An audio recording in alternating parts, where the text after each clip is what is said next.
সেবা দিয়ে থাকে সেই শ্রমিকদেরকে তারা কখনো কখনো উচ্ছেদের আয়োজন করে এবং বিভিন্নভাবে হয়রানির চেষ্টা করে। এটা বন্ধ করে দেওয়ার চক্রান্ত চলে। সংগ্রামী বন্ধুগণ, আমরা বলতে চাই এই দেশের যে মানুষগুলো আছে, এদেশে যে শ্রমজীবী মানুষ আছে, এদেশের সরকারের কর্তব্য সেই মানুষের চাকরির নিশ্চয়তা দেয়া, তাদের কাজের কর্মসংস্থানের নিশ্চয়তা দেয়া।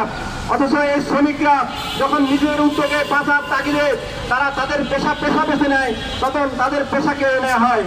আমরা বলতে চাই এইভাবে শ্রমিকদেরকে তাদের কর্মহীন করে তাদের জীবিকা অনিশ্চিত করে দিয়ে এই সরকার যদি চালাতে চায়, তাহলে আমরা অতীতে দেখেছি যে শ্রমিকদের জীবনে তারা এরকম নির্যাতন নিপীড়ন নামিয়ে তাদের পরিণতি কি হয়।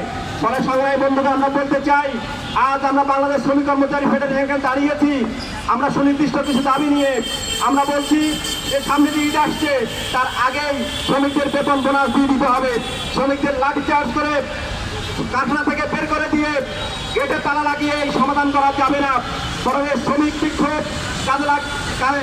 এবং আরো বাড়তে থাকবে এবং এই আন্দোলন শ্রমিকরা আরো তীব্রতর করে ভবিষ্যতে তাদের যে দাবি সে দাবি পূরণ করবে।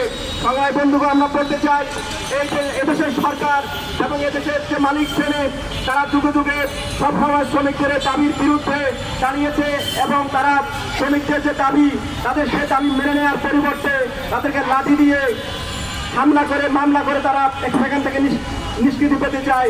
আমরা এই প্রক্রিয়ায় যে তারা সমাধান চাইছে, আমরা বলতে চাই এ কোনোদিন হতে পারে না। তবে অবিলম্বে